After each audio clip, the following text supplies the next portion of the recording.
नमस्कार, स्वागत है एक बार पुनः आप सभी लोगों का आपके अपने यूट्यूब चैनल जीएस बाई पीके गुरुजी पर।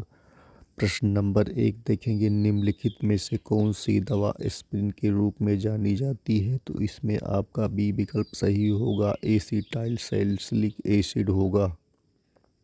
दूसरा प्रश्न है, पैरासीटामॉल का कुल दुष्प्रभाव अधिक मात्रा में लेने पर होता है? तो ये हो जाता है आपका बी विकल्प सही होगा, यानी लीवर की क्षति हो जाती है, इसे टिक करिएगा। इंसुलिन को शरीर में किस मार्ग द्वारा दिया जाता है? तो इंसुलिन को शरीर में आपका जो है सबक्यूटेनियस मार्ग द्वारा जो है दिया जाता है, टिक करिए। पेनिसिलिन की खोज किसने की? पेनिसिलिन की खोज अलेक्जेंडर फ्लेमिंग ने किया। निम्नलिखित में से कौन सी दवा एंटी हाइपरसेंसिटिव दवा यानी ब्लड प्रेशर कम करने वाली है? तो इसमें होगा एटेनोल। एटेनोल जो होता है ये ब्लड प्रेशर कम करने वाली दवा है। टैबलेट के निर्माण में लुब्रिकेंट का क्या अर्थ है? तो टैबलेट को डाई और पंच से चिपकने से रोकता है, पी वाला विकल्प सही होगा। मानव शरीर में दवाओं के अवशोषण, वितरण, चयापचय और उत्सर्जन के अध्ययन को कहते हैं? तो ये आपका होगा फार्माकोकाइनेटिक्स, बी वाला विकल्प सही होगा। ओमेप्राजोल किस वर्ग की दवा है? तो ये है प्रोटॉन पंप इनहिबिटर, पीपीआई जो है बी विकल्प सही होगा। ओरल डिहाइड्रेशन साल्ट ओआरएस का उपयोग मुख्य रूप से किस स्थिति में किया जाता है? तो ये होता है डिहाइड्रेशन यानी निर्जलीकरण में किया जाता है। अगला देखेंगे, निम्नलिखित में कौन सी दवा एक लोकल एनेस्थीसिया, स्थानीय एनेस्थीसिया है? तो ये होगा आपका लिडोकेन, ये वाला सही होगा। डिजिटालिस पौधे के किस भाग से प्राप्त होता है? तो ये प्राप्त होता है पत्तियों से, ध्यान दीजिएगा। ड्रग एंड कॉस्मेटिक एक्ट किस वर्ष पारित किया गया? तो 1940। ड्रग एंड कॉस्मेटिक एक्ट के तहत शेड्यूल एच का क्या अर्थ है? तो ये होगा केवल डॉक्टर के पर्चे पर बेची जाने वाली दवाएं, बी वाला सही है। सिंकोना की छाल से कौन सी मुख्य दवा प्राप्त होती है जिसका उपयोग मलेरिया में होता है? तो क्विनोन होगा। Pharmacy council of India PCI का गठन हर कितने वर्ष बाद किया जाता है? तो ये 5 वर्ष बाद किया जाता है। मानव शरीर की सबसे बड़ी ग्रंथि ग्लैंड कौन सी है? तो ये आपका होगा लीवर। पेनिसिलिन का उपयोग किस प्रकार के संक्रमण के इलाज के लिए किया जाता है? तो ये होता है बैक्टीरियल संक्रमण के इलाज के लिए किया जाता है, बी वाला सही होगा। बीसीजी का टीका किस बीमारी से बचाव के लिए लगाया जाता है? तो तपेदिक होगा, यानी टीबी, ट्यूबरकुलोसिस, बी वाला सही होगा। वयस्कों में सामान्य सिस्टोलिक और डायस्टोलिक रक्तचाप कितना होता है? तो 120/80 mmHg, बी वाला सही होगा, टिक कर लीजिए। एरिथ्रोपोइटिन हार्मोन का उत्पादन मुख्य रूप से कहाँ होता है? तो ये किडनी, गुर्दे में होता है। निम्नलिखित में से कौन सी दवा एंटीकोगुलेंट खून को पतला करने के काम आती है? तो आती है हेपेरिन, ये वाला सही होगा, ध्यान दीजिएगा, मोस्ट इम्पॉर्टेंट है। फार्माकोविजिलेंस का मुख्य उद्देश्य क्या है?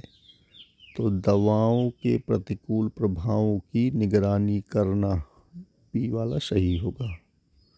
इंसुलिन का स्राव अग्न्याशय की किन कोशिकाओं द्वारा होता है? तो बीटा कोशिकाएं। शेड्यूल एक्स के अंतर्गत आने वाली दवाओं के लिए क्या विशेष नियम है कि एक प्रति फार्मासिस्ट को 2 साल तक संभाल कर रखनी होती है।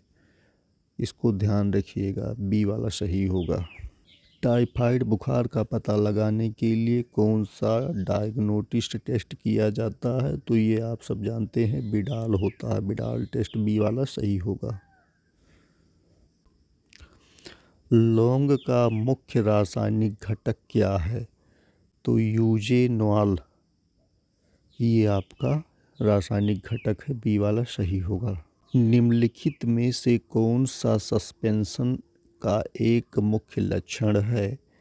इसमें आघूलनशील ठोस कण तरल में फैले रहते हैं, बी वाला सही होगा। नॉक्स वोमिका के बीजों से कौन सा मुख्य एल्कलॉइड प्राप्त होता है? तो आपका सी सही होगा। पायरेटल दवाओं को बैक्टीरिया से मुक्त करने के लिए किस उपकरण का उपयोग किया जाता है? तो ये होगा ऑटोक्लेव। इमल्सन में 2 अमिश्रणीय तरल पदार्थों को मिलाने के लिए किस एजेंट की आवश्यकता होती है? तो इमल्सिफाइंग एजेंट की आवश्यकता होती है, बी वाला सही होगा। वारफेरिन एंटीकोगुलेंट दवा के प्रभाव को कम करने के लिए किस विटामिन का उपयोग डिकोड के रूप में किया जाता है? तो विटामिन के होगा, बी सही होगा। निम्नलिखित में से कौन सी दवा का एक लूप डियूरेटिक है? तो ये आपका होगा फ्यूरोसेमाइड, जिसे लासिक्स के नाम से भी जाना जाता है। टेट्रासाइक्लिन एंटीबायोटिक को किसके साथ नहीं लेना चाहिए? तो दूध या कैल्शियम युक्त पदार्थों के साथ नहीं लेना चाहिए, बी वाला सही होगा। नाइट्रोग्लिसरीन को मुख्य रूप से किस मार्ग से दिया जाता है जब मरीज को एंजाइम यानी दिल का दर्द का दौरा पड़ता है? तो सबलिंगुअल यानी जीभ के नीचे। आटोपिन किस वर्ग की दवा है? तो ये एंटीकोलिनार्जिन, बी विकल्प सही होगा। नारकोटिक्स दवा and psychotropic substance act NDPS act किस वर्ष पारित हुआ? तो 1985, बी वाला सही होगा। ड्रग एंड कॉस्मेटिक एक्ट के तहत शेड्यूल एम किससे संबंधित है? तो ये आपका संबंधित है गुड मैन्युफैक्चरिंग प्रैक्टिसेस यानी जीएमपी कारखाने और उत्पादों की आवश्यकताओं पर, बी वाला सही होगा। कंट्रोल में एबीसी विश्लेषण का क्या आधार है? दवाओं की वार्षिक खपत लागत वाला सही होगा। दवाओं में पेटेंट और कॉपीराइट के नियम ड्रग एंड कॉस्मेटिक एक्ट के किस शेड्यूल में आते हैं? तो ये आता है आपका डी वाला, या पेटेंट एक्ट 1970 के अंतर्गत विनियमित होते हैं। शेड्यूल जी दवाओं के लेबल पर क्या चेतावनी अनिवार्य है? तो ये आपका होगा केवल चिकित्सीय पर्यवेक्षण के तहत लिया जाना चाहिए, यानी आपका बी वाला सही होगा। मानव रक्त का पीएच मान कितना होता है? तो 7.4। निम्नलिखित में से किसे कोशिका का पावर हाउस कहा जाता है? माइटोकॉन्ड्रिया। पेनिसिलिन किस सूक्ष्मजीव माइक्रो ऑर्गेनिज्म से प्राप्त की जाती है? तो ये प्राप्त की जाती है फंगस यानी कवक से। मानव शरीर में इंसुलिन की कमी से कौन सा रोग होता है? तो डायबिटीज मेलिटस ये होता है, बी वाला सही होगा। मलेरिया रोग किस परजीवी के कारण होता है? प्लाज्मोडियम। विटामिन बी1 का रासायनिक नाम क्या है? तो थायमिन है, बी वाला विकल्प सही है।